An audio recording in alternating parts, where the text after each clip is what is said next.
I'm Dogcesy, and I know I haven't uploaded for quite some time, but I'm back at least for now.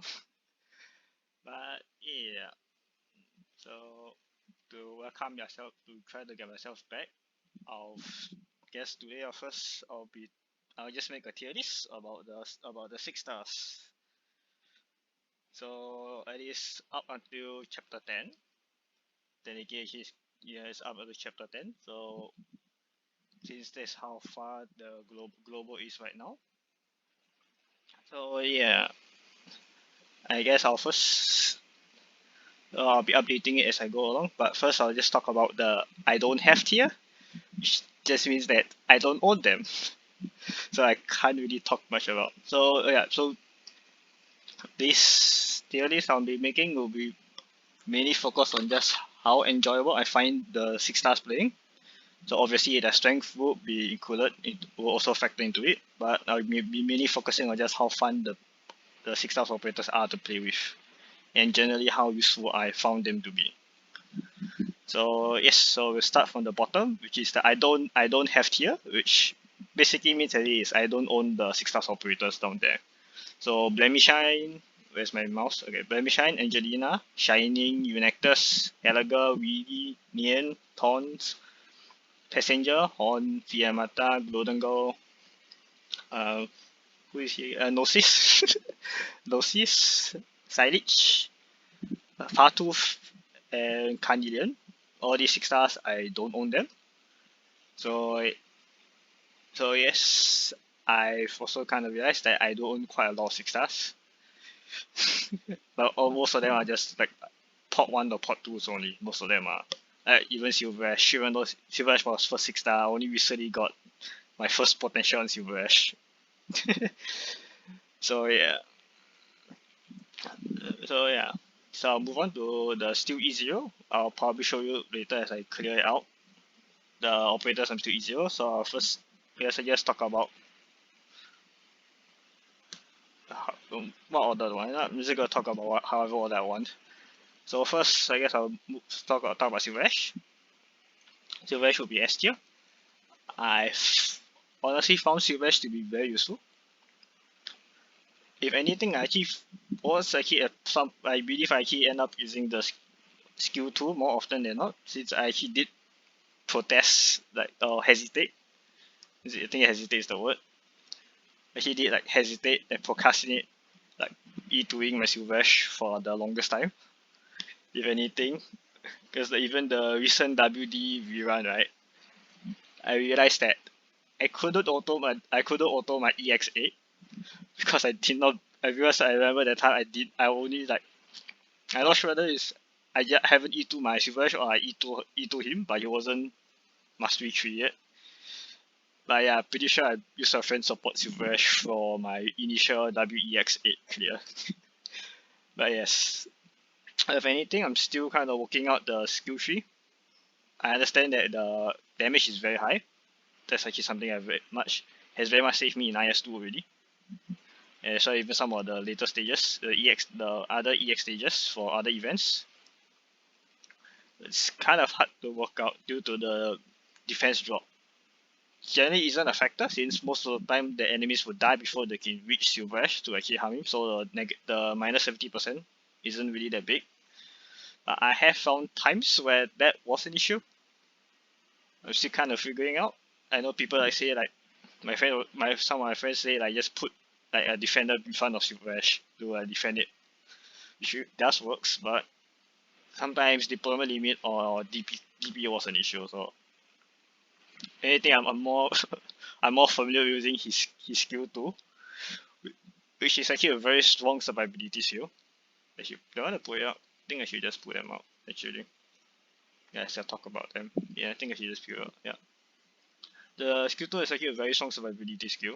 I have mine at M1 if I'm not wrong, right? Yeah, I have M1. The only really big issue I really have about that is actually kind of the damage. Since Silver Ash by himself doesn't actually have the highest attack. It's only about 600-ish. So I do find out that even though skill 2 is a very good survivability skill, it just doesn't really, how do I say, sometimes he cannot even properly lane hold because he cannot kill the enemies fast enough.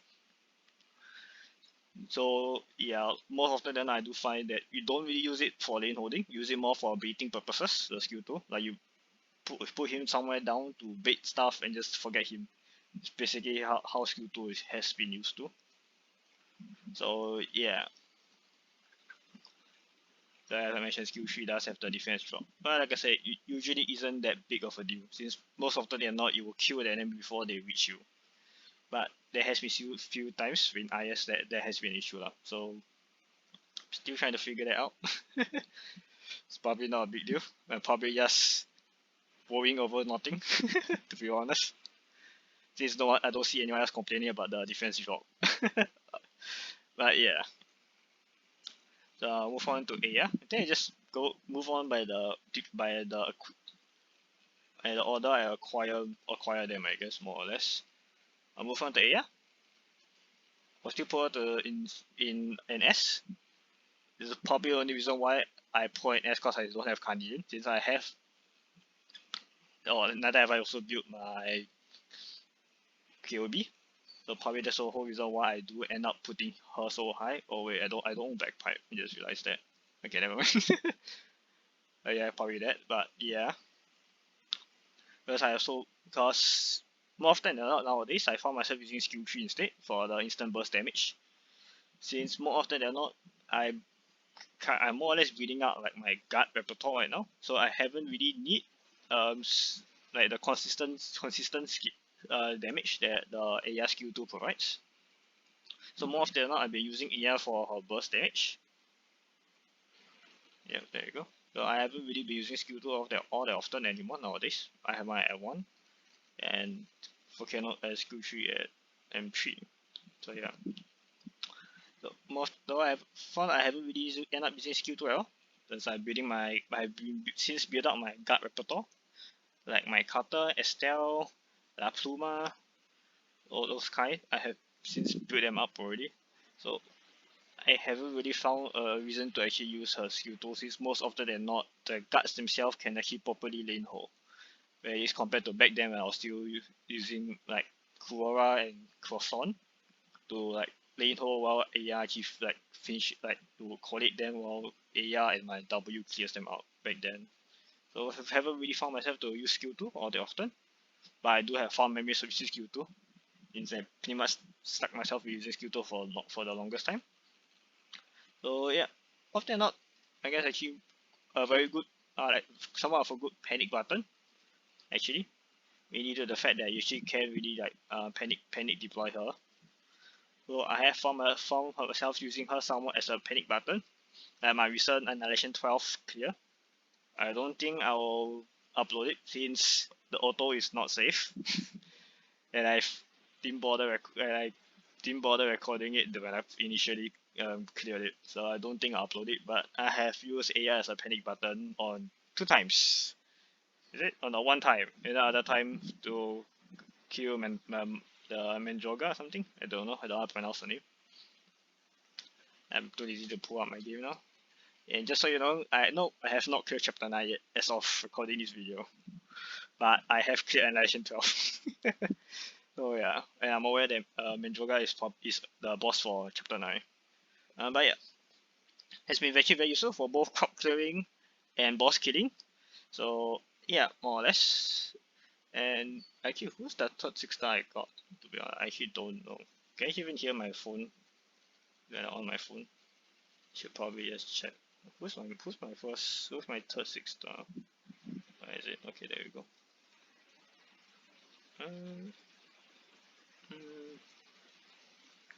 Okay, Silvesh is first. Yeah, second, yep. There was a dry spell before I got my third 6-star apparently. Oh, W. The frick? Oh yeah, okay, sure I guess. So apparently W is my third 6-star. So W. Can't really say much to be honest, other than I actually really enjoyed the skill 2. I'm pretty sure I talked about it before already, actually. About stuff since the fact. Let me drink some water. Make sure it's getting a bit dry. Give me a moment.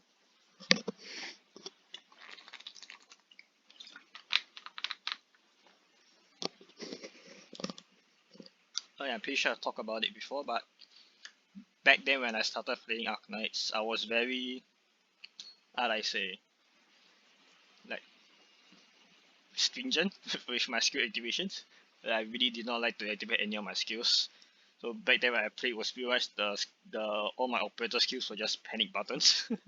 Still remember back then. So because of that, I actually really like the skill too. It's actually allowed me to build up the damage over time on the board, on the map itself. And even right now, I'm also actually using it up quite a lot for skill 2, depending on certain stuff. Like even for IS. IS I don't think I use W that much. Yeah, IS I do use W. I use more Blue Poison and Cruise than W actually. But yeah, as far as I can tell, I can't really say much about W to be honest. I mean, I've seen a lot of like the impressive clears that people have done with W, but to be outright honest, I can't really say much since I haven't really used W a lot. To be honest, since even right now I'm still trust farming Meteorite. Right now Meteorite is at 190 plus if I'm not wrong. I'm still trust farming Meteorite, so I haven't really used W like all that much nowadays. So as far as I can tell, W is actually one of the most consistent way to stun enemies. So that's actually one of the few like consistently stun. One of the few things that I've used her for, I believe. So if anything, I believe I. Oh, what? Oh yeah. If anything, there really isn't that much. Like probably the most notable thing is when I use her for CC4. Use her for my first ever risk 18 for CC4 in skill 2. Which was like level 40 plus actually back then. Yeah. Can't really say much about her. As far as I can tell, she hasn't really been all that useful. Therefore, at least I guess, at least for now, I'll leave her in A tier. Can't really say much, but at least like during the times I've used her, I have found her very enjoyable. But at the same time, Meteorite more or less can like do what she's able to do. If you're not worried about like the consistent stunning like, against Mudrock. Pretty much I only ever use it against Mudrock and the Colossus, right? Actually, no, I did use it against other like big bot. Yeah. Yes, the consistent stun is actually very good. This is every 10 seconds at rank 7. I haven't bothered getting any masteries on her since I actually just E2 my W like yesterday, to be honest. So yeah, it's not really that. It's like a W is not really that strong. Anything I really do like art, it's not really that strong per se. So let me look for my 4th 6 star. Here's the 4th 6 star I gotten. Chen, okay. I guess it's Chen then. Chen. The initial Chen. Yeah, I put on C tier. I haven't really found much use for Chen, to be alright honest. It's kind of a bit lacking, I guess. The damage wise. Then again, my Chen is also only E1, so that may be why it's skewed. So I can't really say much about Chen, at least until I E2 her. As far as I can tell, skill 1, it's really inconsistent. The stun is really inconsistent. Damage wise, it's also quite lacking. Skill 2 has been useful for a couple of annihilations, if I'm not wrong actually. I'm not exactly sure if I've uploaded them or if I ever recorded those annihilation clears. I haven't really been recording much of my annihilation clears nowadays. Just really couldn't be bothered.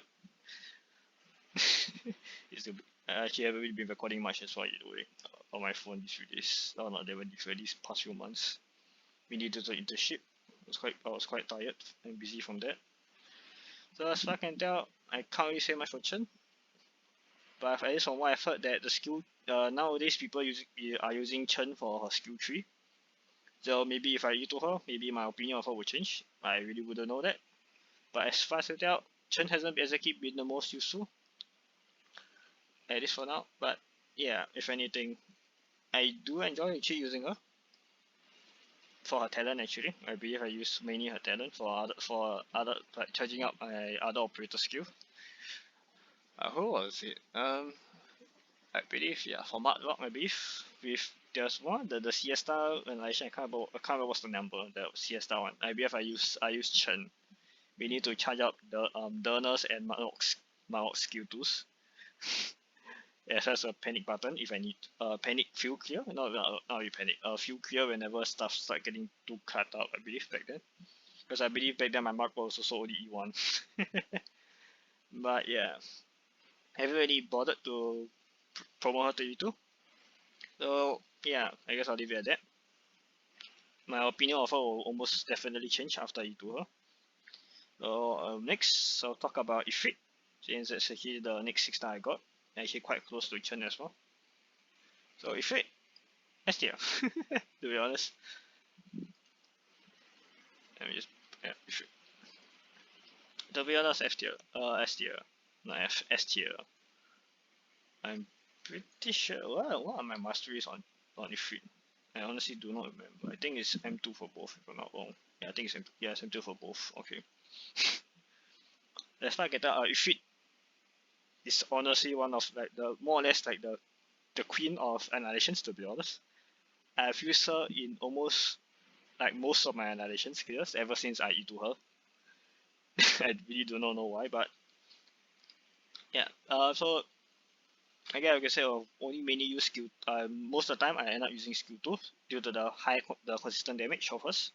That's why the fact that defense debuff is actually useful for or other operators. Like who was it? Like my Silvesh and everything. So actually the defense buff is not exactly the most like the biggest thing that happens because it's only lasts for 3 seconds, but it has been useful, I guess I'll say. So I'm pretty sure for the thing is actually 11, the prison one. Is it? Or was that 10? Can't remember. But yeah, I believe actually the defense debuff was actually very significant for me to actually kill the like those I walked like some of those prisoners before they could like unlock unseal, unprison everyone else. Because my Puma's damage by herself wasn't enough. To the fact I haven't back then I believe I haven't gotten any masteries on my La Pluma skill 2. I only gave her masteries on skill 1 back then. Or did I give her mastery 1 M1 for skill 2? I honestly don't remember, but I believe back then because my La Pluma damage wasn't high enough to properly kill them, and I was skill cycling my Dusk and La Pluma skill to kill to kill the waves of that guy before you unprison everyone. So the defense debuff actually was necessary there to ensure that La Pluma could actually La Pluma and Ifrit could actually kill them fast enough. So it's not the biggest deal. This is very short duration. If you want one longer duration, you probably go for like Meteor or Chalter, to be fair. But it's actually it did came up once in a while. Many people use it for the high burst damage, I guess. Where's the attack stat oil? Down here. Mine is level 64, I think. Is it level 61? I can't remember. Whether it's 60 or 64. Around there, I guess 60-ish. Yeah. And then skill 3, I've only ever mainly used it for contingency contracts, CCs. Mainly for using her for the resistance shredding, the resistance debuff and shredding, I guess. And shredding as well. Yeah. And mainly only using her for the resistance debuff actually, if anything else. The damage is actually also considerably high. I also found that on lower risk, I did actually have to bring my other arts damage dealer, like my Aya or Sorter. Like if his skill 3 is actually enough damage to all the resistance shredding to actually like melt enemies in the lower risk actually. So it was actually quite useful. But just the HP loss is issue. I haven't found much use because of that. Found much use for it in like general content or annotations. Since most often than not, in those cases, skill 2 is more than enough, which it doesn't say because for the operator, different skills should serve different purposes. But just a general observation, I guess. Even if you want to bring skill 3, it was harder to use it. But yeah, if it S tier. So next 6 star I acquired is Siege apparently. Where's Siege? Here you are. Siege. I guess. As far as I can tell, since now more often than not, I haven't really used much Vanguards nowadays actually. If anything, like If anything, the only vanguards I'll actually ever use like when I'm playing seriously, like trying to clear something, like the challenge, like the events challenge module stuff like that, is more or less Murder and Elysium. So I haven't really been using Siege much, even though I actually have E2 her. Just haven't really used her all too much, all things considered. As far as I can tell, I'm pretty sure I've only E2 her due to me actually being stuck at 7-9. So actually pretty sure I E2 her because of that. And actually even to now actually still haven't cleared 7-9. I'm actually so those are wondering, I'm actually at chapter 7-9 for the main story actually. I haven't cleared it yet. Still struggling with 7-9, even though I E2 Siege for that purpose. But yeah, it's kind of funny though, to be honest. It's kind of funny to be honest. But yeah, if anything, I guess I can say that the Siege actually has been useful for me because I'm pretty sure I use skill 1 of her for the prison, that one. They said the prison annihilation. Okay, very useful. This actually just left her on skill 1 on the left side to actually just kill the prison casters. Since the prison cast, I didn't have to even provide any healing or anything like that. Just cause the prison casters actually couldn't attack unless they're freed. So it was actually very good. But I'm pretty sure back then, cause my siege was like level 10 only at E2, I actually had to occasionally bring Chalter buff over to ensure that she could kill them before, otherwise the castles will actually leak. So yeah, but that was actually mainly due to her very low level, so I can't really say much about it because I'm pretty sure that level 10-ish. Yeah, at 400 plus attack. Yeah, it's not really that much. But yeah, I think I more or less end up using skill 2. I'm pretty sure I got mastery 1 on her skill 2. Right? Is it? I think so. To be honest, I can't really quite remember. Should I just? Yeah, it's fine. Yeah, I'm pretty sure I got mastery 1 on that. But I think skill 2 actually has been a very good lane holding, if anything else. The only really biggest gripe I have about the skill is the fact that the DP it gives isn't really a lot. It's only 3. I'm pretty sure. Really, Saga also gives like around 3, I think, if I'm not wrong. But yeah, that's probably the only thing about it. But very versatile. It's actually a very good lane holding for starting off. Though actually I have found out that more often than not, I can more or less actually just use Mountain and Murder to replace Siege. So unless squad size was an issue, like in some of the daily CCs, I'm pretty sure, there really wasn't much of a reason for me to actually use Siege. So yeah. Yeah. But if anything, Siege is actually quite good. A very consistent lane holder, at least as anything else. Siege is actually a very consistent lane holder, just that I haven't really found a reason to use her like all that much on this, to be honest. So yeah, I can't really say much about Siege, I guess. So more or less for a B tier. It's yeah. I guess I'll move on to the next 6-star, which is that acquired. Okay, Chalter. Where's Chalter? Oh, here we go. Chalter is there. Chalter. Actually, I honestly remember that I did not E2 her for the longest time due to the fact I've known of just how strong the skill tree actually is. So I did not want to E2 her for the longest time to actually appreciate skill 1 and skill 2, which I actually have, to be honest. The skill 1's consistent damage is actually very high. Especially since the fact that whenever she does kill, since more often that whenever her skill attack actually does kill, which more often than not it will, since it's the booster attack, she'll actually immediately recover her skill. They immediately recover the skill. So it's actually very good damage dealing, actually consistent damage dealing. Which is honestly absurd.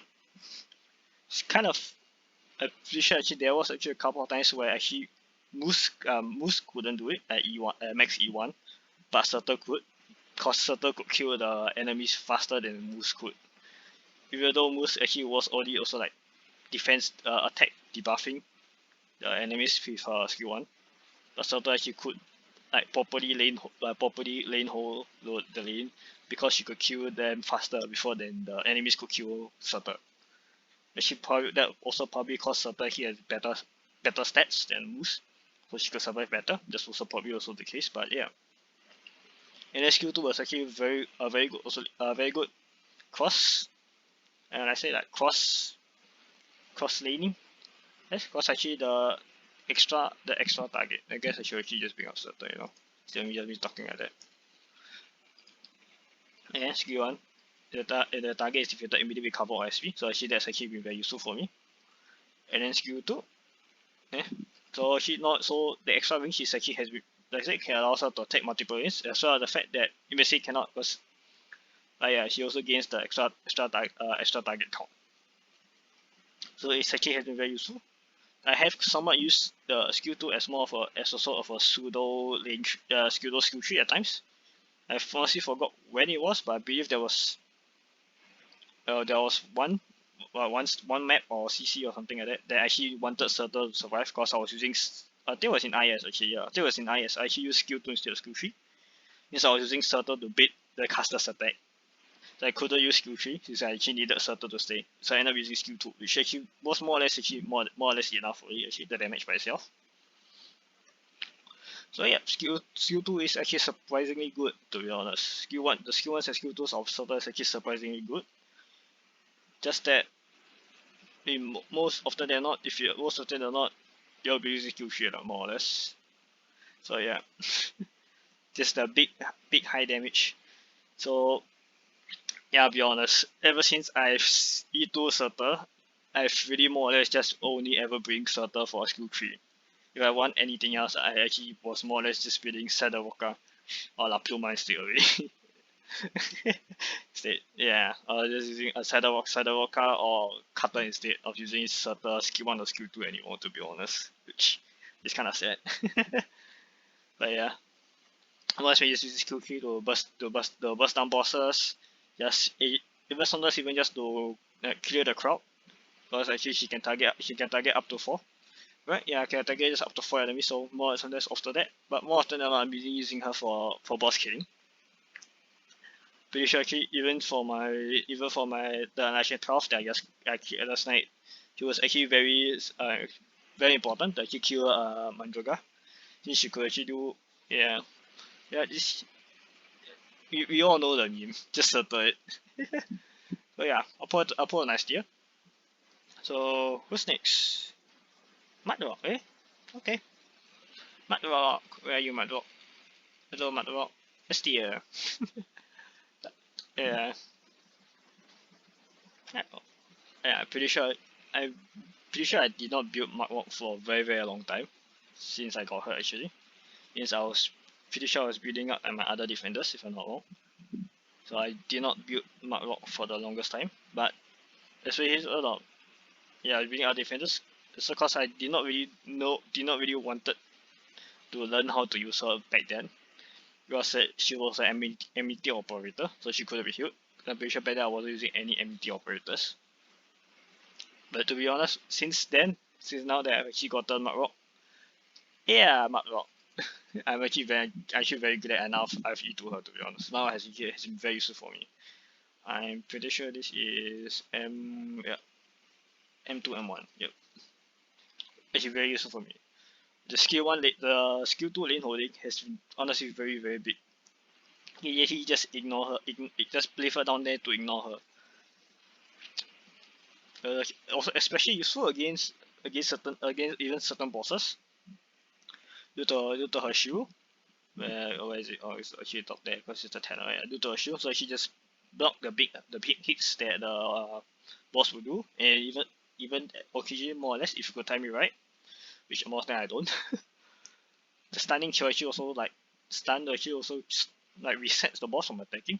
Reset the boss attack animation. So actually also end up providing extra survivability for Mudrock when against bosses. Then the other thing is the skill 2 is also the fact that it's true AoE. So actually will do damage to everyone. It's not like hard cap like Blaze hard cap by her block count and stuff or La Pluma as well. So she's not hard cap by that, she will actually do true AoE damage. So yeah. It's actually very useful, I guess. Just skill 2s are very good in holding skill, I guess. And skill 3 I only more or less ever use it in CCs, to be honest. I haven't really found a real reason to use it in like journal contents or even IS. Probably I could find ways to use in IS, but couldn't be bothered to be fair. But yeah, but skill king is also very, it's actually honestly truly very useful as well. The stun increase damage, so yeah, increase damage. Let's see, I was actually also surprised, even with just a Suzuran boost, just how much damage skill tree could actually do. It's even like after some of the tags, some of the risks actually buffing the enemy and nerfing Mark, the damage that she could do is also still honestly surprisingly high. Due to the increased 110% attack and decreased attack interval. Honestly, the damage that honestly Marvel still does is actually honestly surprisingly high with skill 3. But more often than not, skill 2 is more than enough for general content and alliations, I guess. So yeah, I haven't really used skill 3 all that much, I guess. So I'll probably find some time to learn it. To be honest, not sure when. But yeah, and next one is Sarai. I'll move on to Saya. Saya's next. Where's my Saya? Okay, hello Saya. Yes, S tier then. So Saya is also another similar case to Matlock. So I guess I should say that honestly nowadays for the challenge, like for the EX stages and challenge mode for event stages that I play is, I more often than not just bring along both Matlock and Saya. Since more often than not I can just leave them be to like properly handle the lanes and I don't even have to support them or anything like that. They can sustain and survive themselves. It's honestly one of the biggest thing I guess. So honestly for Saya, when I first started using Saria at E1, when I was using Saria at E1, I found myself using skill 2 like the most often. But now when I when I E2 her, I found myself using just skill 1 the most, which is honestly weird. It's kind of like regress. Yeah. So yeah, I guess I should just bring up Saria. I guess I'm pretty sure I have my Saria all at M1 only. If I'm pretty sure, if I'm not wrong. Alright. Yeah, I only have it all at M1. Not weirdly enough. Right? I don't know, actually no. Skill 3 is M2 actually. Alright, if you guys are wondering why all my masteries are all this weird, it's just cause I have a lot of tier 4s and tier 3 materials, but I have little to no tier 5 materials. If you guys pretty much can see, right, a lot of the past events I actually never bothered. I haven't cleared a lot of the past events.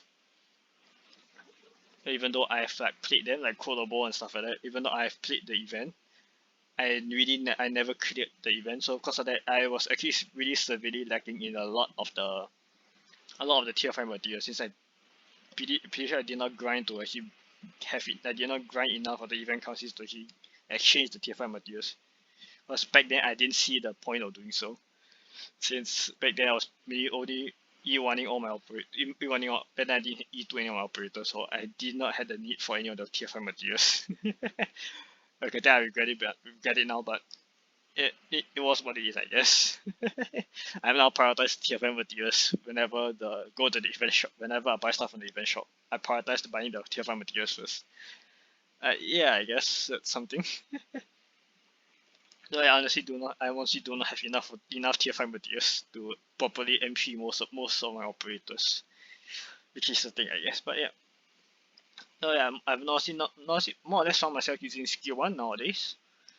Meaning for the actually just using it for the lane holding, so that she can just self-sustain herself without actually me having to jaga some of the healer skill stuff like that. She's the healer herself, if you get what I mean.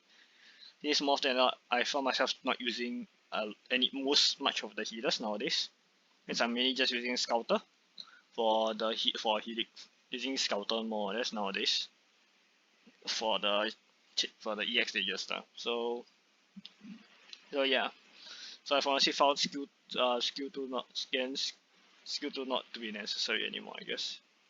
Just needed her to self-sustain herself to bait all the attacks, while my DPS operators like Silversh and Aya could do the damage instead. So yeah, find myself gravitating to skill 1 more or less, more often than not. The only times I've used skill 2 is in IS, when I did not see a single medic operator until floor 5. How? Honestly, I did not see any medic vouchers, recruitment vouchers until level 5, right before I fight Phantom. Why? Literally, why? It was seriously it was so bullshit, you know, like that back then. Even Saria, I only gotten Saria like floor like the floor 3 boss voucher, the floor 3 boss recruitment voucher. It was that stupid. I was literally relying on Jay and Nightmare to heal me the entire way. Holy sh! Yeah, it's remembering about it now. How hard it was. It was a good learning experience, you know. To be honest, so I actually had to like work out how to position my operators so that Jay and Nightmare could actually like properly heal them. I also learned how to like properly time my Nightmare skill 1. So I guess it was a good learning experience. So I'll say that it was a good learning experience. But honestly though, that I don't know whether they should actually like work it out, cause like I said, it was still rare. It was like one time out of so many times I actually did not see any like medic or defender tag for a very long time. Future the only one, cause even all my other kills by around floor 2 I will either get a defender, so I can pick up either Gumi, Spot or Saria already by then, or my medic, so I can pick up my Honey Berry and sell or Perfumer. That was a big deal for us, I guess, but yeah. It's been on the tangent, eh? It's fine. So I guess more or less I used skill 2 in the past for the good consistent healing. Skill 1 for her to actually become a lane holder. And skill 3 mainly in CC or against bosses. Just boost Turtle's damage just a bit more. So because she does need it sometimes. Mainly back then when my Turtle was not M3 back then. Pretty sure I actually only M3 Turtle like recently actually. Pretty sure M3 her during my internship actually. Yeah, M3 her during my internship. So yeah, I have a Turtle at M1 for the longest time. I was grinding materials to M3 her, right? to M3 my Turtle. So yeah, Saria skill 3 actually did keep me very handy for that. So who's next after Saria, eh? Rosmontis. So yeah, Rosmontis. So for Rosmontis, I gotta put if it's here. I'll be outright honest for Rosmontis. I haven't used her longer than W, since she wasn't in my main team actually. I'm pretty sure I haven't used her much since I max trust her, and she's right now stuck at like E1 level 60 I think, 64, 60ish. So yeah, I can't really say much about her to be honest. At least during the times where I did use her, she was actually very useful. Her damage is honestly very very high. Weirdly enough, it's actually very very high. I guess I should bring out her damage numbers, bring out her stats I guess. So I should also kind of have a better idea what I was talking about.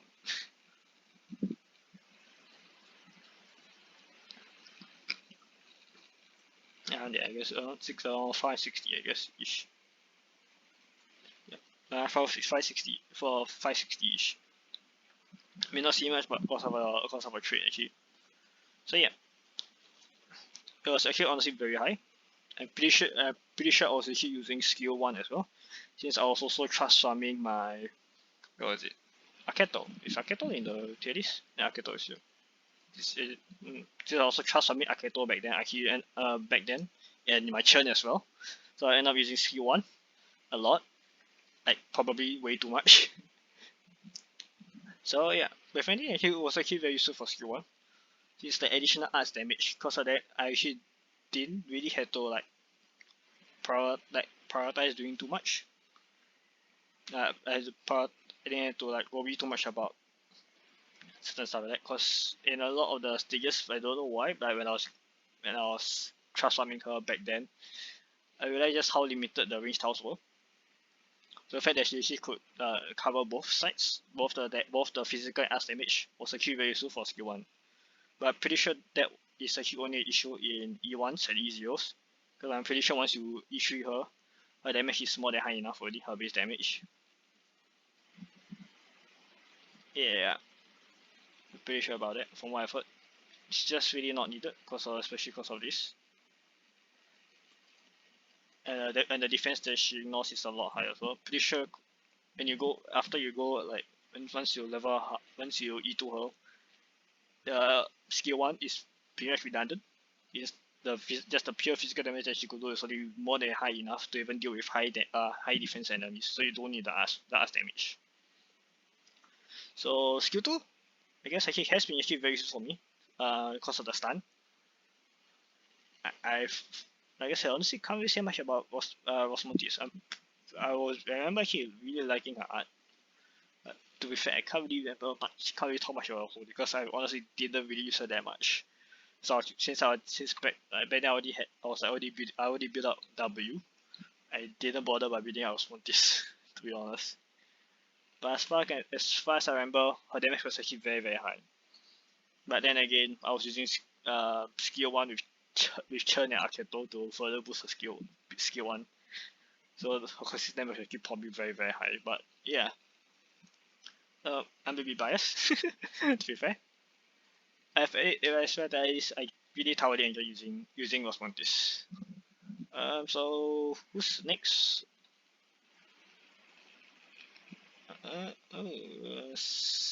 Akato. Akato's next. Okay. 80 also. As far as I can tell, Akato can't really replace like the other snipers. It just feels kind of weird. Because most often than not, for like the entire snipers, you want them to target. If they can target multiple, you want to target like 2 separate enemies. Since if your enemies are going to be clumped up and you know that, you'll probably want to bring like other operators like your AoE casters or AoE snipers already by themselves. So the fact that her bullets, her skill 1 needs to ricochet, is kind of her skill 1 and skill 2 need to ricochet. It's kind of hard to use that. It's kind of hard to find like the opportunities where they will actually be properly used out to their max potential, if you get what I mean. So yeah, I can't really say much about the skill tree. As far as I can tell, I've actually really enjoyed the skill tree, and I played with her skill tree during when I'm doing friend support, so I just borrow the friend supports, or even during IS. Skill tree is actually more or less the skill I end up using more often than not. Because like I said, it's very hard to find the opportunities where skill 1 and skill 2 will be properly utilized to the full potential, I guess. Yes, so one probably thing I would say was probably with skill 2. It was actually quite useful for like boss killing, if I'm not wrong. I'm not sure whether it's a bug or glitch or something like that, but if there's only one target, the skill 2 arrow can actually just repeatedly bounce on one enemy. Or maybe I'm seeing it wrong. I don't know. Is it? Let me just bring out my Akato. I think I'm wrong maybe. I don't know. I don't know if there's anything that can like bring out stuff like to actually like properly see it. Yeah, I think I'm wrong actually, but yeah. Maybe I should cut this out. Should I try to learn editing? Probably not. I'm learning 3D printing right now. Probably don't want to spend time to also learn editing. But yeah.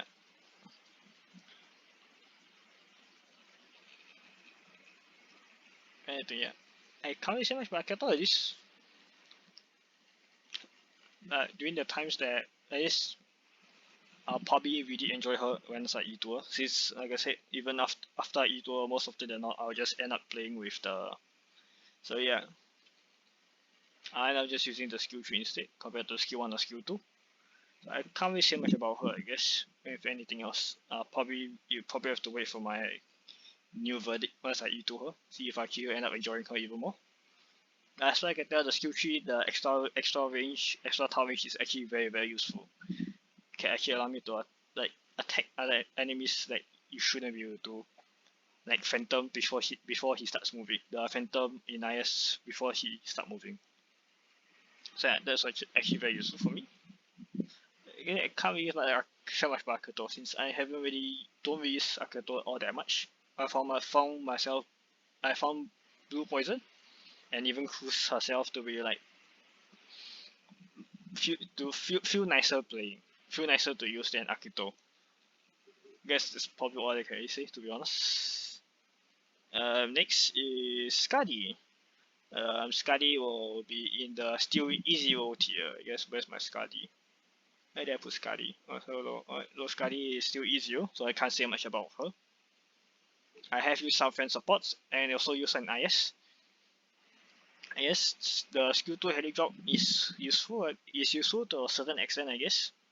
But like I said, I'm pretty sure most people have said against once enemy defense start to get higher and higher, Skadis tend to drop out. So haven't exactly been the nicest. Haven't exactly really seen her like all that much. Cause even the 3 times I have got her in IS, I couldn't E2 her. Because the game decided not to drop any more guard vouchers after I got a Skadi during the temporary recruitments for some odd reason. I do not know why, honestly. In the 3 times I got a Skadi in my temporary recruitment, I have never gotten any other the guard vouchers next. It's that stupid, honestly. Next is Schwartz, Schwartz actually has been very useful for me. I have not E2 mine, so yeah. But Schwartz actually has been very useful for me for the defense debuff actually, honestly. Honestly, it's kind of weird because even at E1, the damage that Schwartz actually do is already very very high. Absurd is honestly weirdly high. I remember using her for my TW clears. The Twilight. Actually, they upload those. I don't know.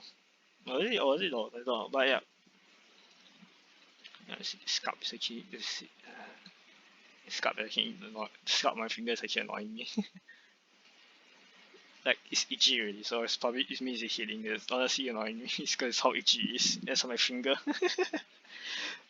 Yeah. Shots actually has been very useful for me. Both the defense debuff as well as even just the high damage that shots does. Kind of want to use the toilet now though. Let's try to speedrun this, I guess. The remaining bit. Should I try to speedrun this? I don't know. But shots actually has been very very useful for me, honestly. Oh, well, all in all, it's against big board. I guess I'm pretty sure I use her against big board. Yeah, let's see. So shots actually has been very useful for me. So I can't say much about skill 3 since I honestly never use skill 3 honestly. I've never used a skill 3, so I can't say anything about it, sadly. Is it sadly? I don't know. But yeah, I can't say anything about Schwartz skill 3. I haven't used it at all. Like, even at E1, the skill 1 and skill 2 actually has been very useful for me. Mainly because of her talent. So the talent actually just even further buffs her damage by her already very very high damage, but even more.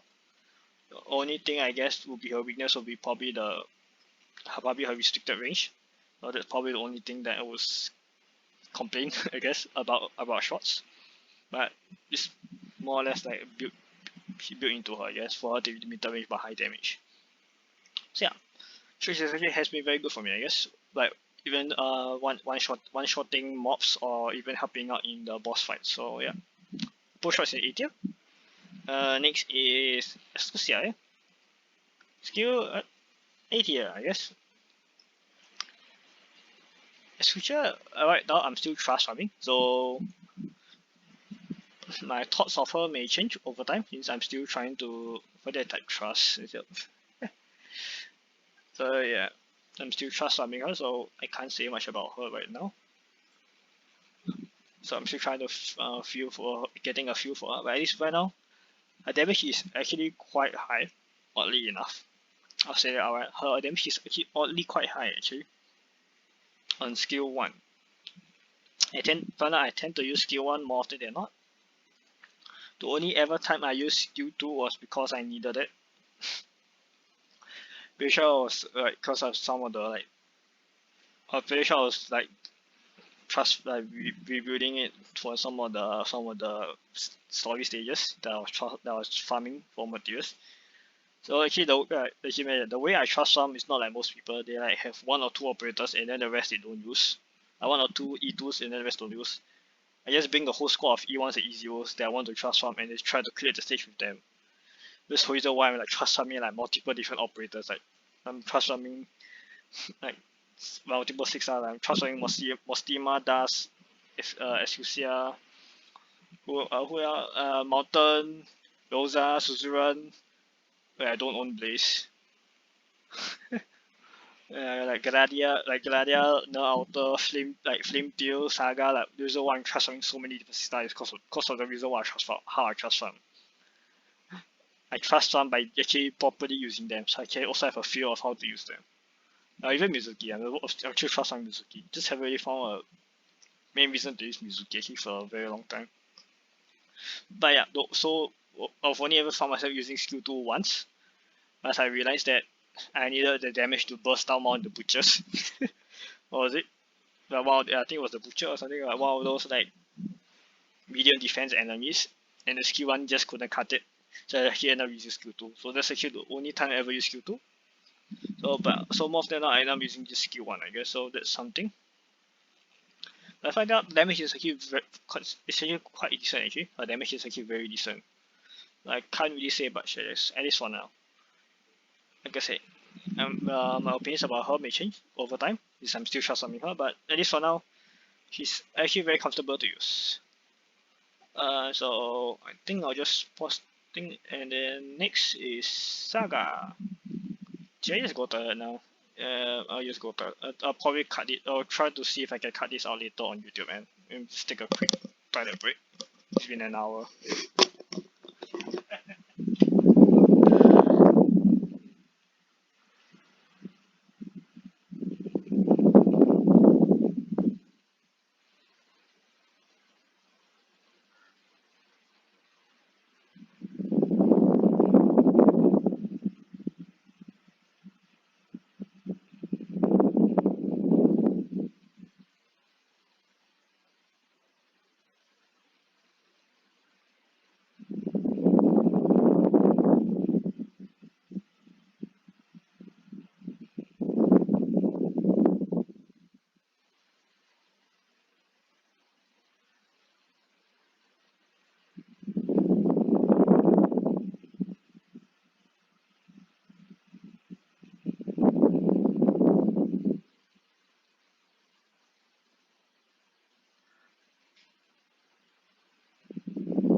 Alright, I'm back.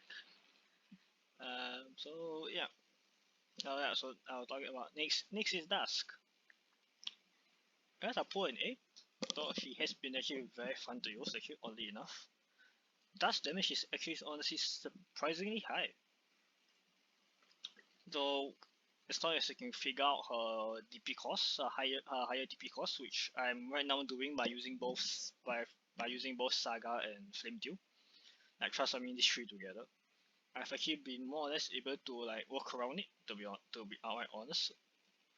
I've honestly more or less been able to work around her higher DP cost for it. And then to try to like work around her talent which she needs to kill actually to gain the attack buff. I'm actually using right now Bison. Trusting Bison right now. So yeah, using Bison right now. So it's honestly more or less actually has been working out Saga. It's actually honestly actually very fun to play with her though. Seeing actually her attack actually slowly creep out and slowly increase as the game go on has been honestly very enjoyable. It's quite nice. It's a nice. Honestly don't know what to say about it. It just feels nice to see the attack value slowly creep up. Then slowly see her like one shotting enemies that she was two shotting before. Is it just me? I don't know. It just feels I don't know, but yeah, I can understand how it may feel kind of finicky. So it does only works on certain stages, like in the recent the guiding ahead event. Because of the very low enemy count, Dust was somewhat lacking for me actually because of the low enemy counts in guiding ahead. Dust was actually quite lacking in the stage. So if anything, I end up finding out. I end up using Mostima instead. I end up transferring Mostima instead, which has actually worked out slightly better. Still not that much, but slightly better. Because my Mostima was like E1 level 0. But yeah, so so if anything, I found her to be somewhat map dependent. Map dependent. If the map has a good enough good enough enemy count, you can properly actually utilize the skill one. So probably stuff like annihilations or certain events, she will actually be very useful. So yeah, if anything, I guess I'll also slightly talk about the skills. Skill one is good for like consistent damage.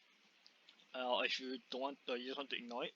But I found myself using skill two more or less than not, since both the attack range increase as well as the true AoE actually does helps her to actually secure certain kills to actually boost her attack. I found out, so it was actually has been quite useful for that. If anything, as well as the increased attack speed, I guess as well. I should probably mention that as well. And then also the increased damage against enemy with less than half health. Honestly, I found skill 2 to be very useful in helping her to secure kills that she otherwise wouldn't be able to, like during the early game. And in the late game, the damage that she can deal with it is actually very high. So I found myself using skill 2 more than not than skill 1. Yes, probably the only thing I can say about skill 2 is actually the fact that the downtime to uptime ratio is not that good. So unless you like pair her up with which I'm pairing her up with like Dogcesy or Mostima, it can be a bit you may have to like figure out the skill timings. That's the only thing I guess to say about skill 2. But otherwise, actually found myself using honestly found skill 2 to be a lot more comfortable than skill 1. So yeah, I guess that's more or less about us. Actually, honestly, a very enjoyable operator to play with. Next is Mostima. Right? Oh yeah, I remember I got Mostima on the dust banner. B, I guess I'll put Mostima on B. I mean, it feels kind of weird, but it's because of skill. Honestly, the skill I put B because it's actually less enjoyable to play because the fact that just how long the skills are, and the fact that what skill 2 actually does. Skill 1 isn't really that good per se, since her attack at E1 isn't that high actually. She doesn't have any way to boost her attack. It's not that good. But yeah. And so I found myself using skill 2 instead. And the way I use skill 2 is really more or less of a like what I say controlled panic button per se, I guess. I more or less be using it more or less to like secure or hold enemies in places where I want them to be. So that places I want them to be. So that I lock them in place so that I can concentrate my damage and stuff like that. So as far as I can tell, she hasn't exactly been that useful for me, I guess. Even the skill uptime to downtime ratio is very bad on her, to be honest. So if I really have to compare her to Dust, she's worse than Dust. But the skill 2 like panic stun is actually has saved my life. No, it's actually saved the game. I don't want to say that. Like it saved the game honestly quite a lot, to be honest. More often than not. Which is weird, I guess. Like no matter how much I gripe about her. Oh, she got Mostima skin. I thought I didn't have it. I didn't know I had her skin. Okay. But yeah, it really sounds weird, but honestly, it's not enjoyable as Dust, but decently enjoyable, I guess, to play with. Next is Ash. S tier. On demand I should also just say I haven't E2 my Ash because I haven't felt the need to E2 her. Her at E1 is actually has been more or less enough for me. So yeah, I do use her skill too more often than not. The on demand stun. But yeah, I'm hungry already. Shut up, stomach. I ate dinner already. And yeah, I did skip lunch. Maybe that's why. But yeah, I found so I've been using more or less skill one for boss killing or even sometimes just like how do I say boss killing or even just sometimes crowd control since she can stun a big group of enemies like here. Yeah, I think I don't know what else to say to be honest. Skill 2 actually has been very good. Though I also have found skill 1 to be actually quite useful in certain cases. For the certain cases, here just a very good consistent damage. It honestly feels weird, but skill 1 is actually surprisingly decent, honestly. It honestly feels weird, but skill 1 has been decent. I found myself using it in some cases or not. Sometimes it's just interesting to see how do you see it. I don't know. I guess infinite duration, I guess. But yeah, skill 1 actually has been decently good. But like I said, I still do end up using skill 2 more often. But yeah, her on demand stun is actually honestly very strong. So next is Phantom. Okay. Phantom, where are you? Alright, join the Still Easy World Club. I haven't really found a reason to honestly build my Phantom. Cause honestly, cause right now if I really want like fast redeploys, I'm using like Gravel, Project Red, and my J. I haven't really found a reason to get her up yet. Especially since right now I'm still trust farming Waifu and Project Red. Maybe when I'm done trust farming both of them, I will play around with Phantom, I guess. I'll see.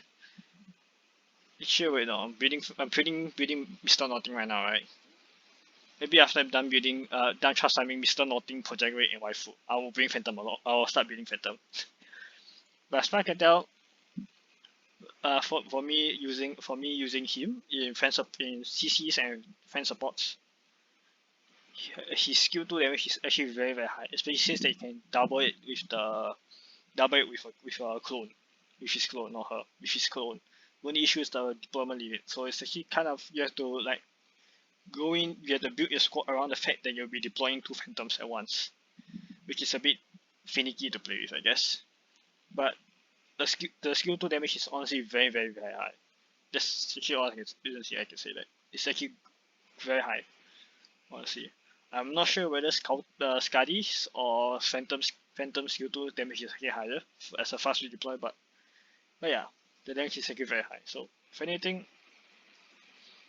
if one day when I find Project Race damage, skill 1 damage to be not enough, I may decide to build Phantom then.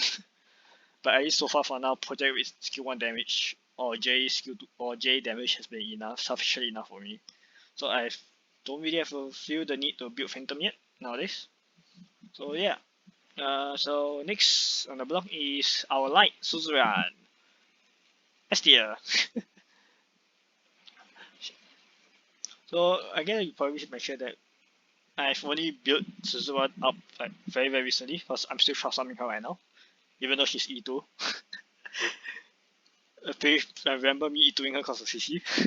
I don't question it. But yeah, so I've used Podenko for the very longest time as my slow binder, my slower, and lazy. Is it later? Later. Don't even know later she's still trust farming her right now. Even I've been trust farming her for like close to 2 years right now. Here my laser. um, but yeah. But yeah, Suzuran. Give me over my headphones sleeping. My ears are getting a bit sweaty, I guess. Suzuran. So yeah. If anything, Suzuran, I guess you bring up Suzuran right now. Okay, Suzu, like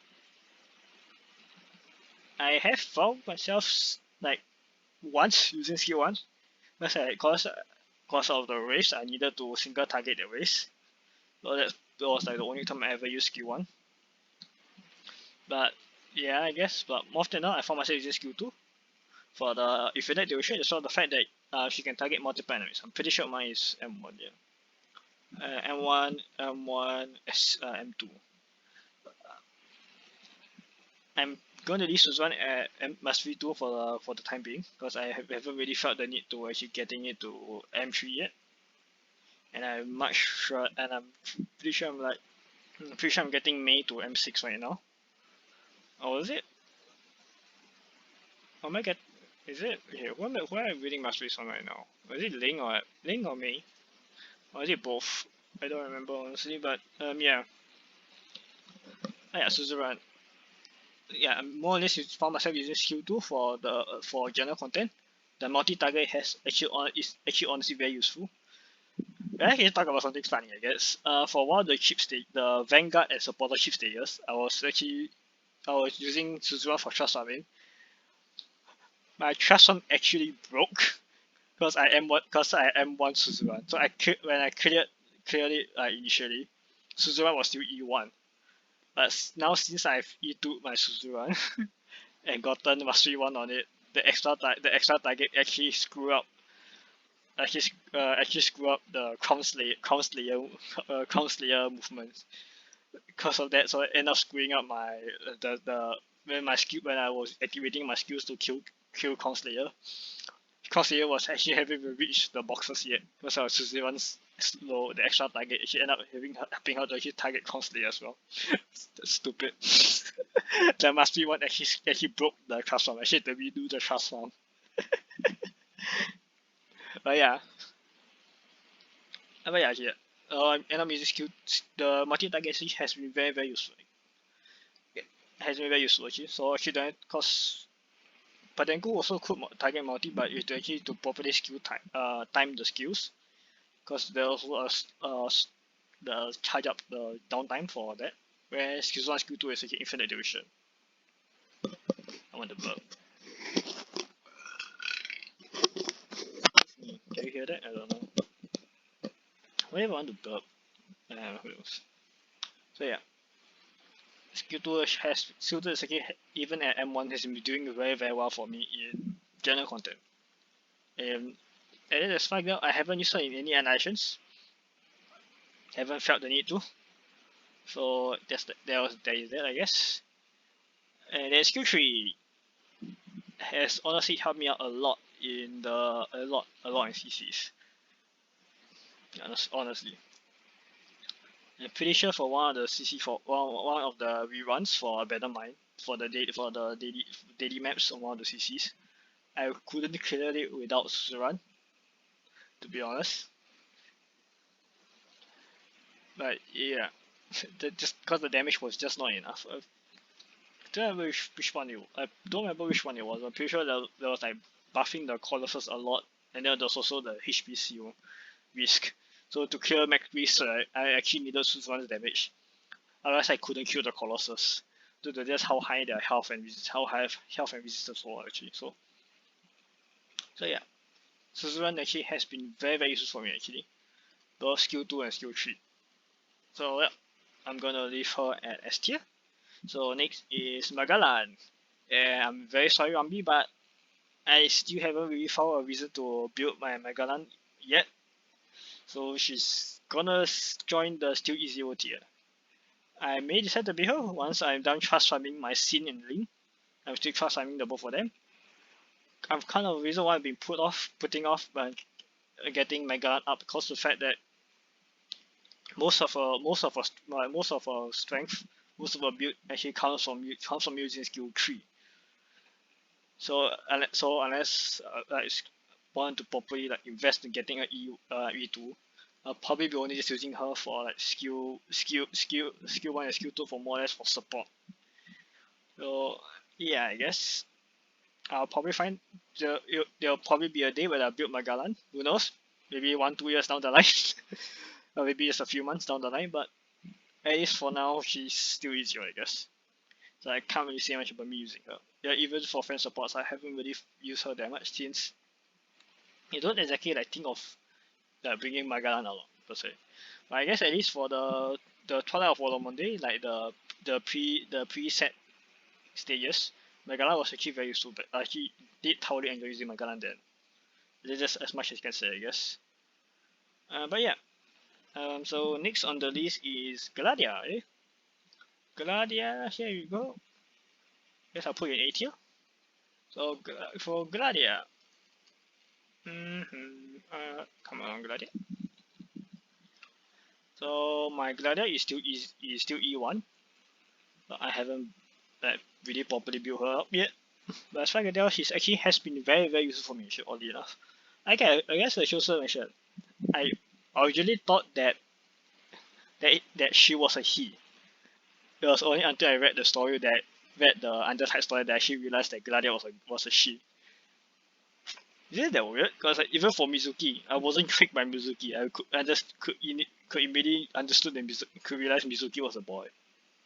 But then again, I thought Grey was a girl until I realized that until I read stuff that I realized Grey was a boy. Then again, yeah, I did thought that Grey was a girl for the longest time. Maybe I'm just not good at identifying the genders of the operators. Maybe who knows. But yeah, Gladia actually has been very useful for me actually, oddly enough.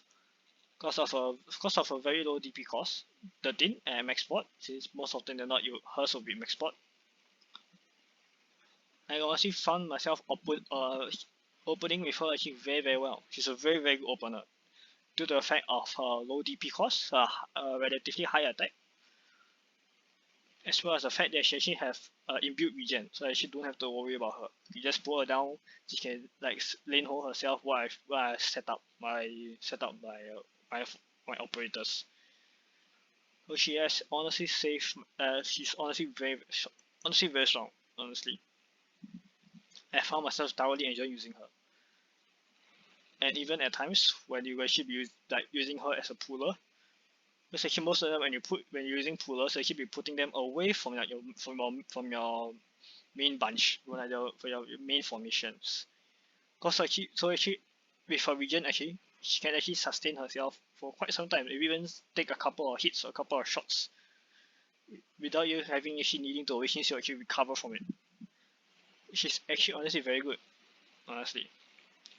As for her skills, I've honestly don't know, to be honest. I'm still trying to figure out like when do I use a skill 1 or a skill 2. I'm still trying to figure out. As from what I've read online, people tend to use skill 3 most time when people bring her in, they're using skill 3. So yeah, can't really say much, to be honest. I can't really say much about the skills. I'm still trying to figure out the skills. I've honestly just kind of like jumping in between skill 1 and skill 2 without actually like finding like which one I want to use most of them not. But yeah. So yeah. Yeah, I think I'm just gonna put it in S instead of A. Next, Calcit. S tier.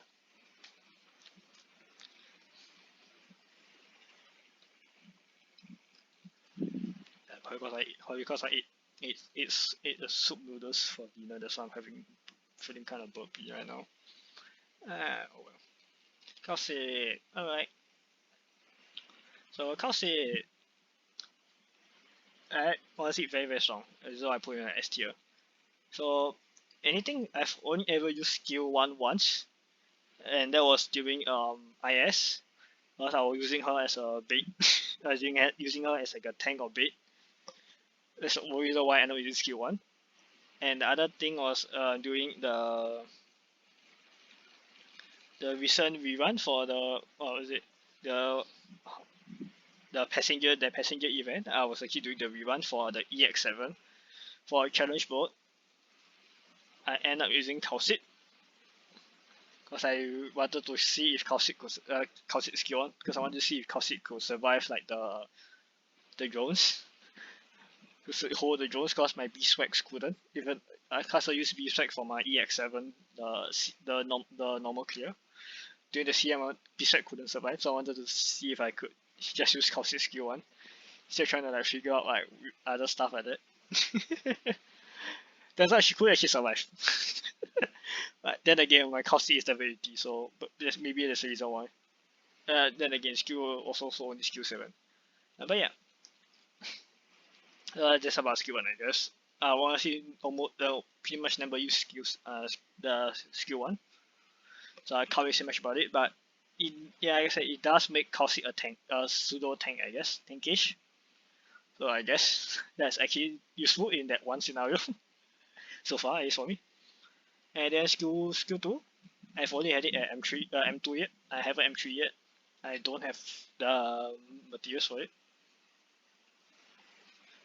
So I haven't really found a reason to M3 it yet. I haven't really found like a big reason to actually M3 it. So, but yeah, skill 2 is actually very good. Increase attack for monster. Actually, very good. Making master into a AoE guard. Throwing the areas. If anything, for general usage, I do use skill 2 for general usage. And then skill 3 is for boss killing, which, to be honest, once I have for M3, it will probably honestly serve me very, very well once I actually clear 7-9 and get to pay shred. But yeah, Caustic will actually be probably very, very useful for me in the near future. The skill sheet told me to actually just kill pay shred, honestly, because I just how tanky pay shred is for my effort. I don't know it. I haven't fought against pay shred at all before. But yeah, skill 3 actually has been a very, very good boss killer, especially against like bosses like Adonai. Yeah. Honestly, has been very, very useful for me. So Caustic will be S tier. Scouter also S tier. As far as I can tell, I've only ever used her skill 2, to be honest. I'm sure I have some masteries on the skill 3, but I haven't really found a reason to use the skill 3, to be alright honest. Because honestly, if the skill 2 buffing damage is not enough, most often than not I found it easier to actually just change operators. It's like instead of using Silver Ash, I'll change to use Caustic and stuff like that. So yeah, I haven't really found a reason to use skill 3. And then skill 1, I'm pretty sure it's just for a whole different reason why you use skill 1. As far as I can tell, I haven't found a need to use skill 1. Because if I do need to use skill 1, I've more or less just default to using Nightingale. So Nightingale skill 3 or Cyrus skill 3 for just out heal the stuff. So yeah, I haven't really found a reason to use skill 1 yet. But if anything, skill 2 has been honestly very, very useful. I've honestly lost count of how many maps or stages I just like when I like after failing a couple of times just instinctively just like I just need a bit more damage, right? Just pick Scouter in. But yeah, I have been trying to use Scouter less because I don't want to just keep relying on Scouter every single time just for a damage boost. But yeah, Scouter actually has been very useful for me. So yeah, let's go for an S tier. And next is Arc. Stay in the easy tier Arc. You stay in the easy tier Arc. I haven't really bothered building Arc yet. But at least even right now, I'm just trying to figure out getting my base, like the base foundation settled down yet. My Saria skill 3 M3, Suzuwan skill 3 M3 and stuff like that. So unless I'm getting like my initial buff army up yet first. Actually even my Morphin is E1 yet. My Morphin is still E1. My Pyronics is E1. My what's she called? What is she called? Charmaine. Yep, Charmaine.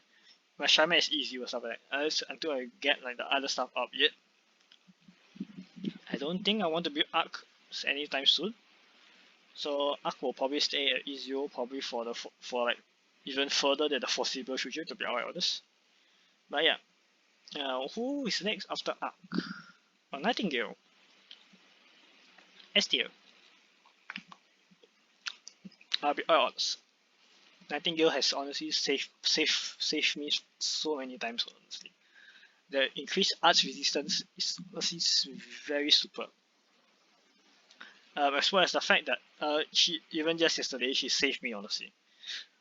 Cause my mountain is actually only E1 spoilers. Because so actually my mountain died at like the 300 plus enemies mark. Because of the fact there was two mountain at E1 with Nightingale talent buff that she bring up. So you guys will understand what I'm talking about. If you guys don't know or have Nightingale, looking at you. My one friend that I still remaining that still play Arknights. So yeah. Yep, extra resistance. So because of that actually, yeah. Mountain could actually survive one of the fireball casters, but Mountain couldn't survive two of them. So because of that, I was actually rotating the bird cage and gravel and Chalter to actually like to actually like keep my main group silver HW and Nightingale alive before I could redeploy mountain. Before I could redeploy mountain, after I redeploy mountain, I remembered to put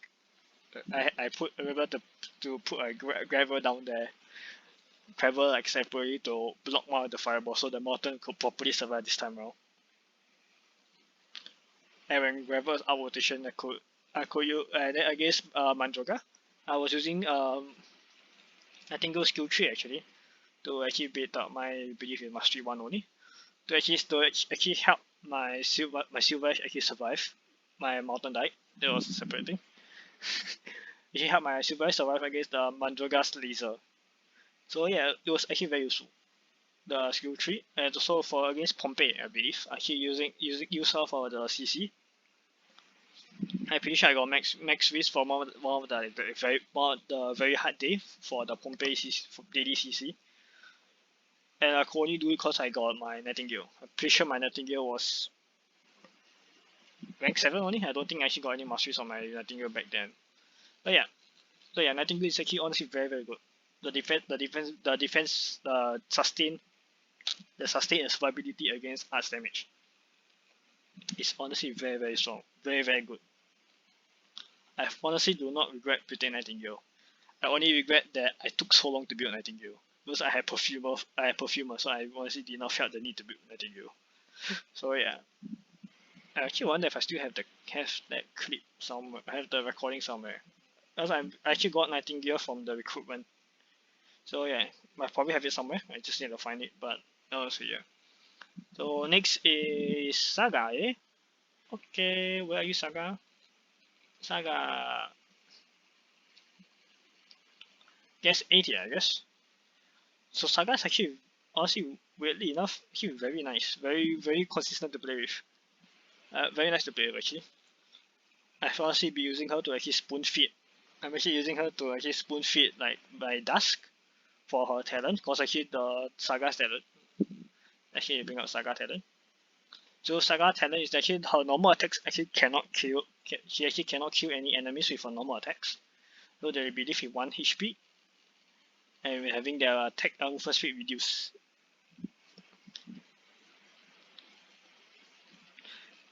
And then when killed, run to SP. So yeah, I've honestly been using Saga to actually both like SP feed like my Mostima, Rosa, Dusk, and all those stuff like that. Or actually to like talent feed my Dusk, La Pluma, Flamebringer, all those kind. So it's actually very honestly. I honestly like complain. I believe I will complain early on when I was using Saga cause she couldn't kill anything, and cause I like to play my Vanguard side near the blue box before. Now I've since stopped the habit. So if anything does leak, I also still have time to like react to it to actually handle the leak. So it was actually a good thing that actually learned to cause of Saga. I learned to stop putting my Vanguards at the blue box. So Saga actually has helped me to learn that, so I guess this is also a plus for my good experience with Saga.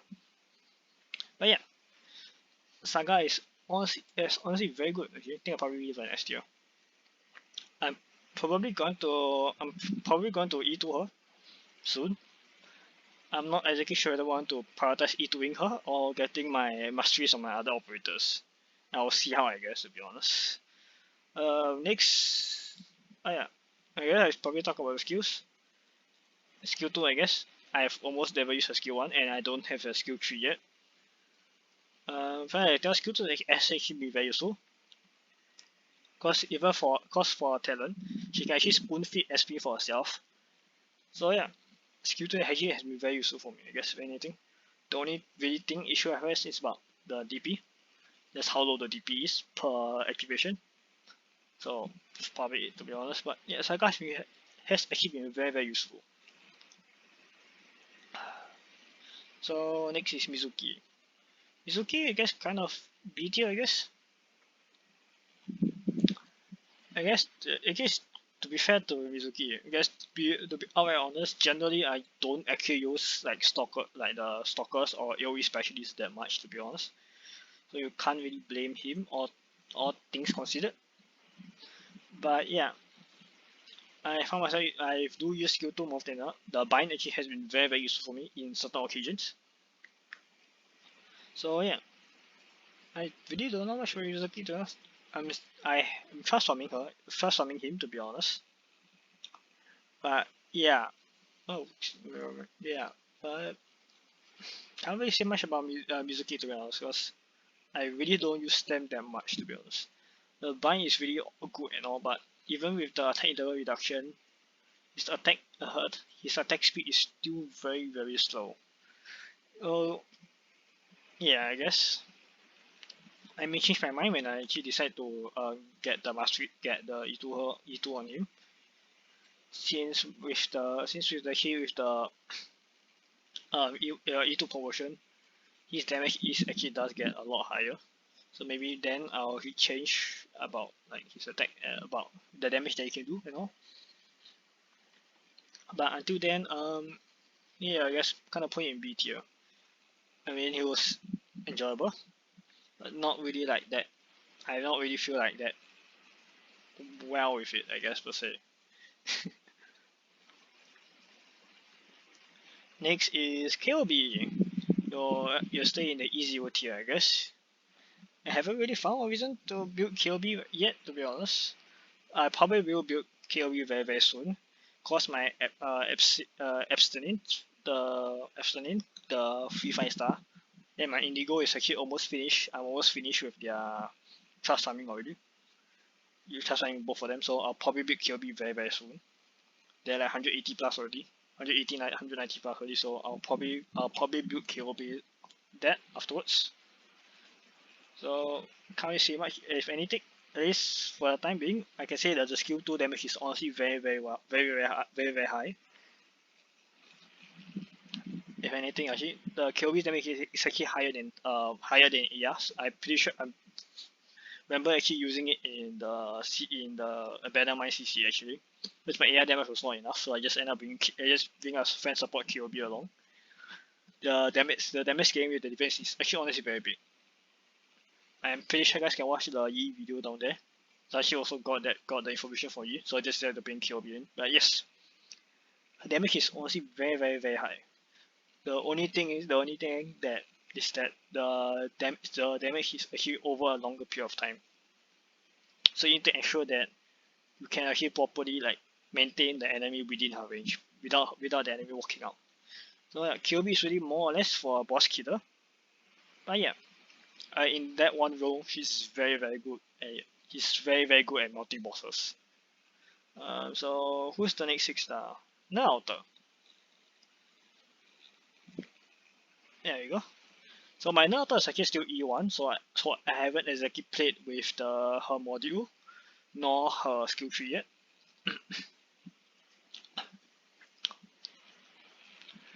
So yeah.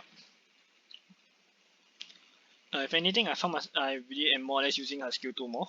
But the skill 1 by itself actually has been very useful.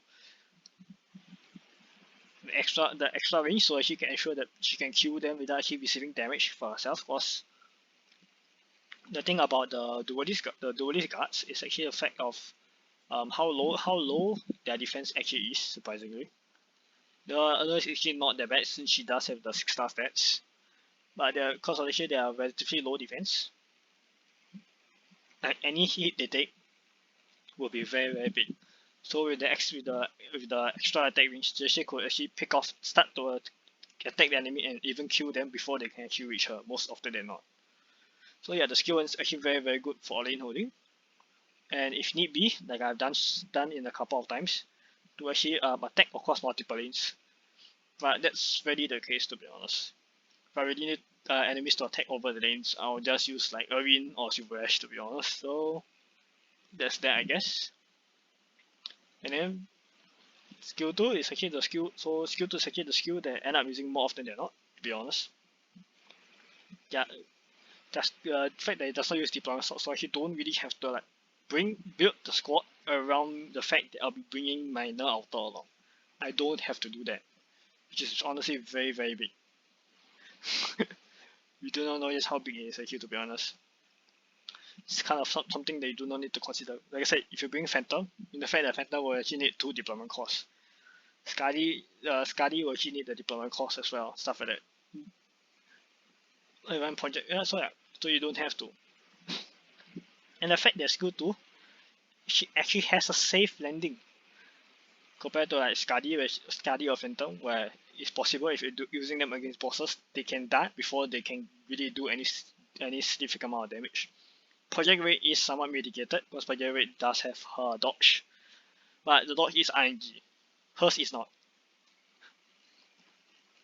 The stun upon deployment, as well as the fact that she gains the shields, the 3 shields upon deployment, actually really ensures that she will survive to actually deal the damage before she goes down.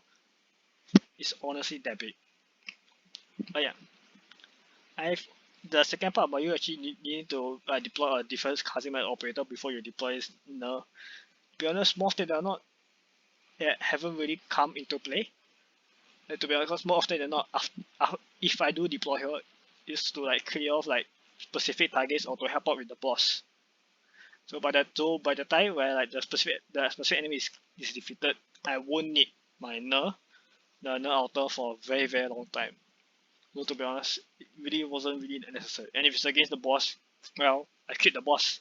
It more or less means the stage is ending already, so I also don't need my Ner. So to be honest, the second part about the long redeployment time is honestly never really came into play for me personally. So I'm not sure about others, because I've also heard like what I read in online, like in Reddit and other forums, like Gravel and Ner Alter synergize very well. Deploy Ner, then deploy Gravel, then deploy your Ner Alter, then recover her very fast. I can redeploy her and stuff like that. But honestly, personally, it honestly doesn't matter to me. It never really came into play to me, so I don't know about that, I guess. So yeah, honestly, a very strong operator. Ner Alter is. So who's next? Flametail. Okay, I love Flametail. I guess I'll pull an A. So the only big thing I have about Flametail is actually of the DP recovery. Hers is honestly very slow. So both for the so skill 1, the skill 1 downtime is actually pretty much about, is it the same? I don't know actually. Let me just bring out Siege again. Skill 1 rank 7. Actually no, it's half, actually around half, but yeah.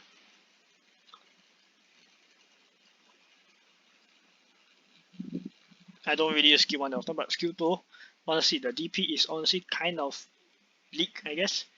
Honestly a bit hard to get the DP. So it's probably the only really big issue I have with her, but honestly, if you're talking about survivability, she does have it, to be honest. Oddly enough, she does have survivability. After evading, the next attack will hit twice, and then the dodge chance is actually decently enough at 45%. So she's actually decent at lane holding, oddly enough. At least from what I've heard, skill sheet is actually a lot better at lane holding.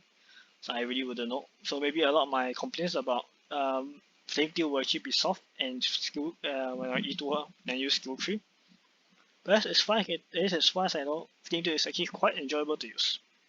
Just the DP issue, her DP recovery is kind of a bit muted, I guess per se.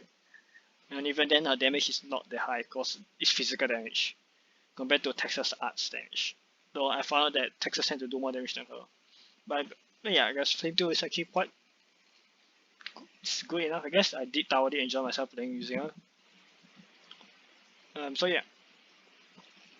Next is more the S tier, I guess. So I guess I can give a very big disclaimer that my mountain is only skill only E1. So yeah.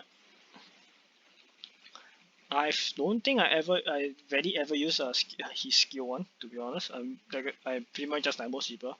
I pretty much just default to his skill 2. But yeah. So the only really big thing I have about mountain is that at E1 he's a bit harder to play with, since at E1 his HP recovery isn't that high, and he doesn't have the defense and evasion talent yet.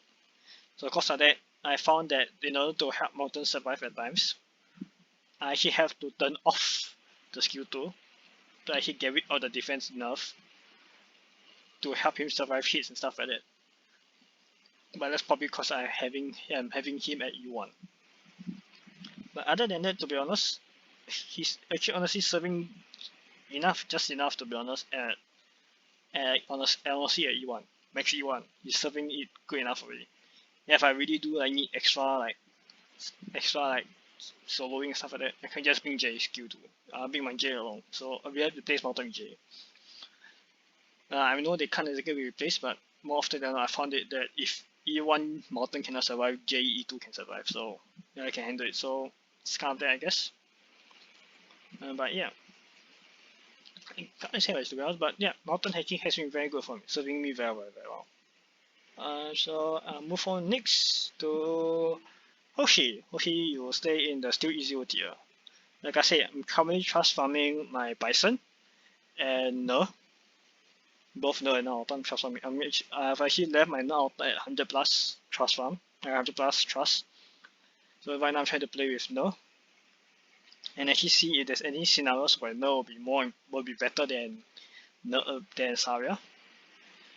Cause at both E1 max, apparently No heals more because of her talent. I don't know. I haven't really figured it out much per se, but yeah. Keep trying to figure out where that will actually be a big deal. So far there isn't, so probably I can just use them interchangeably to be honest. But yeah, at least for now I'll leave her there, because even if I do need damage right now, I'm using what's his name, Shalem. So yeah, it's honestly not that big of a deal. So I've honestly been leaving Hoshiguma at E0. If anything, I'm actually still salty about Hoshiguma.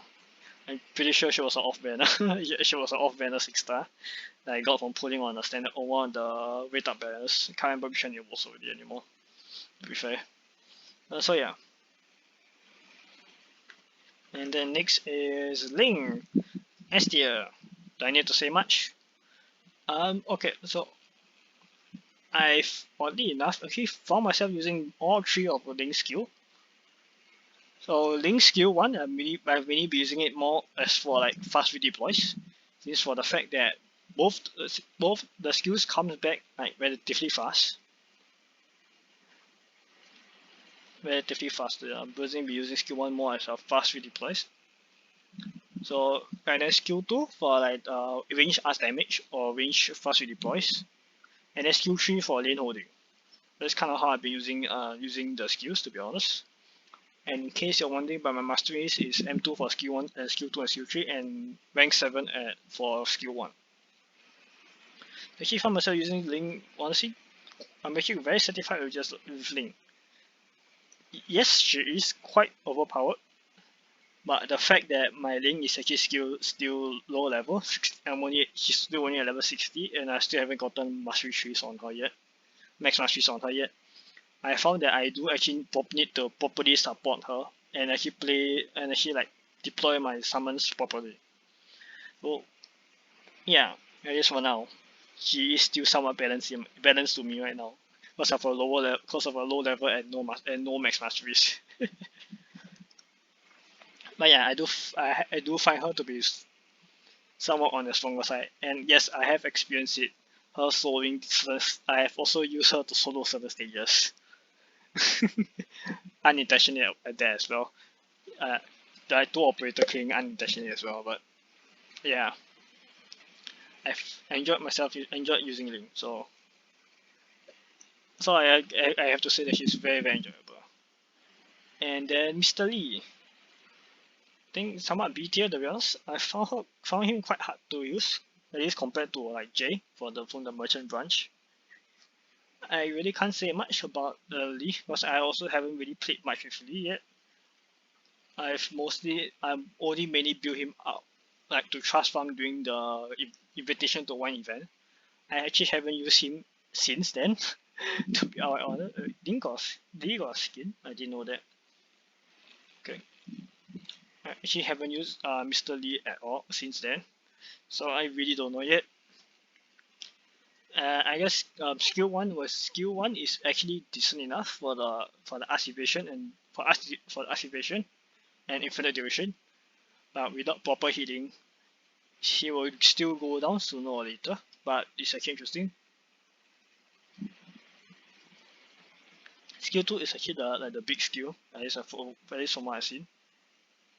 That's from what I've used. So I've also decided to play around with it. I was using Grey Throat and Cruise together with Mr. Lee's skill 2. But yes, the damage actually is honestly surprisingly high. The burst damage that the skill 2 actually does provide. But the only drawback is actually the only thing that's really hampering Mr. Lee is the fact that the support attackers, their SP cost is a lot higher compared to that. This kind of that I guess maybe if they rotate them I guess somewhat. But both of mine are only at E1, so I do actually kinda need to use them both at once to hit the cap of 25. So that's that I guess. And from what I've heard that skill 3 is actually pretty much his bread and butter skill. So probably my opinion of him will maybe change when I E2 him. When I decide to E2 him. And did I miss Chalter somewhere? No, cause I've Chalter on my home screen, that's why I miss Chalter. I guess I'll talk about Chen first. Chen next, I guess. Completely forgot about her, but ST, I guess. I don't really need to explain now why. So it's Chen Alter. Oddly enough, actually, since I've actually E2 her, I haven't found myself using skill 1 or skill 2 at all, which is honestly kind of concerning, I guess. Since generally you want the operators different skills to serve different purposes to actually like prioritize the repertoire. But I guess it's fine, I guess. But yeah, Chen is actually very strong. I really need to explain. High damage with defense debuff and also slow. I don't really need to expand much, I guess, to be honest. But yeah, Chen is actually very strong. I don't think she's overpowered, since you do need to someone properly support her on like the harder stages. She can't really solo stuff. If you get what I mean. Also the fact that she does cost relatively high. So unless you have proper Vanguard supports, or you can properly like lane hold early on in the early game before you deploy her. Yeah, so I actually don't think she's actually really. She is very strong. I don't think she breaks like the game balance. But if anything, yes, I have thoroughly enjoyed her. I have thoroughly enjoyed using her. So yeah, and that's that. Next is Rosa or Poka. I guess to be honest. I guess to be honest, her damage is honestly surprisingly high. I really don't want to say it. I guess really. Then again, she is also my first besieger I'm using right now. Anything? Also, I thought she is my second last 6-star I gotten so far.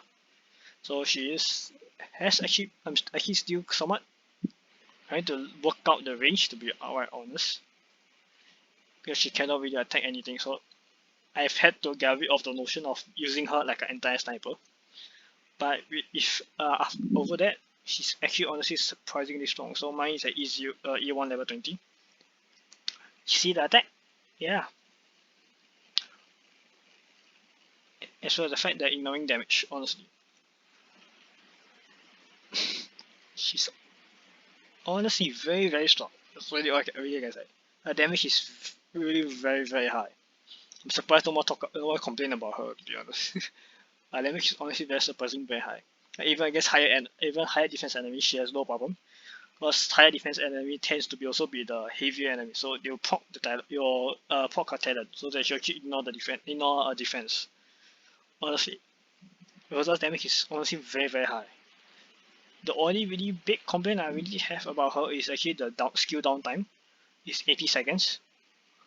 Skills for skill 2 and even 40 seconds for the 35 seconds for like 30 seconds for the skill 1 second hour, but skill 2 downtime is actually very, very, very, very long. So I am somewhat compensating for that by using Tierlist and Saga. But yeah, I'm really kind of surprised that no one really complained about Rosa. Yes, she's somewhat harder to use than like Chen or Chalter.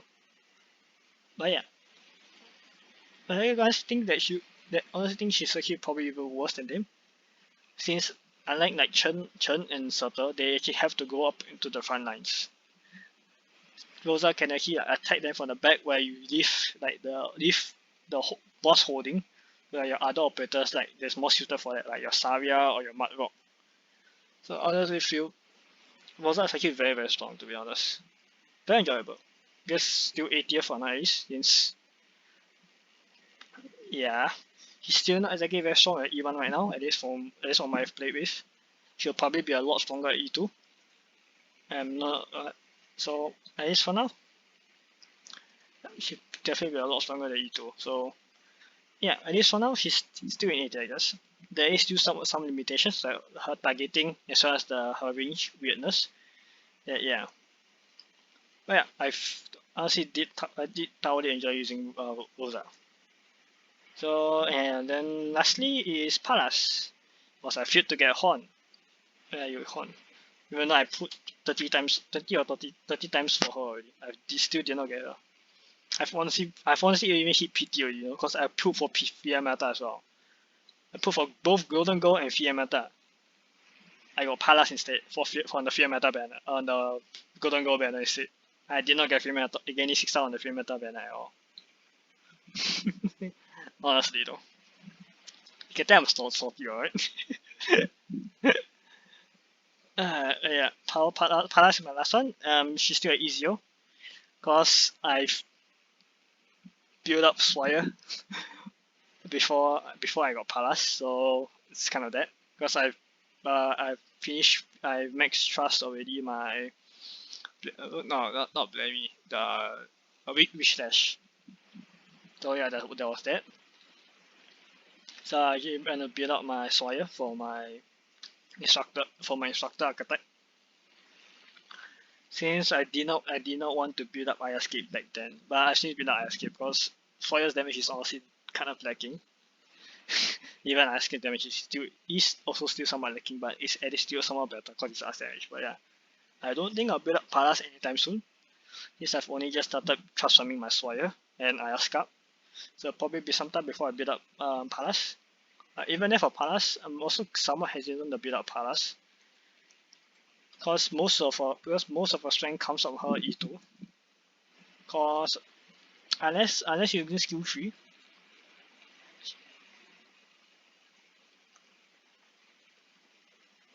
unless you're actually skill 3, she can't actually properly buff anyone, to be honest.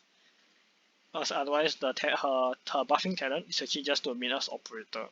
It's only her skill 3 that she gives it to the ally in front of her.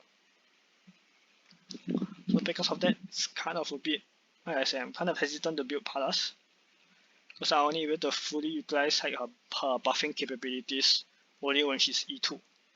And even then, her damage really only more or less comes in during her even her E2 as well. because of the what is it? It's yeah, because of the trade buff. Oh, it's kind of that, to be honest. Like, Palace, at least from what I've heard, is a very strong operator. The fact that even both her DPS as well as her buffing is locked behind E2. It does make me somewhat hesitant to build her, because I tend to like to build operators at max E1 to get a few of them before I decide whether I want to like fully invest in them to E2 them. It's probably kind of like the only thing about Palace I have about. But I will probably still build her up sooner or later to have a few of her, because like I said, she is very strong. So yeah, guess that's really more or less it, to be honest. I have honestly already started trust farming, or started building and trust farming most of all the 6-star operators I have already, except for a few. But yeah, it is more or less it.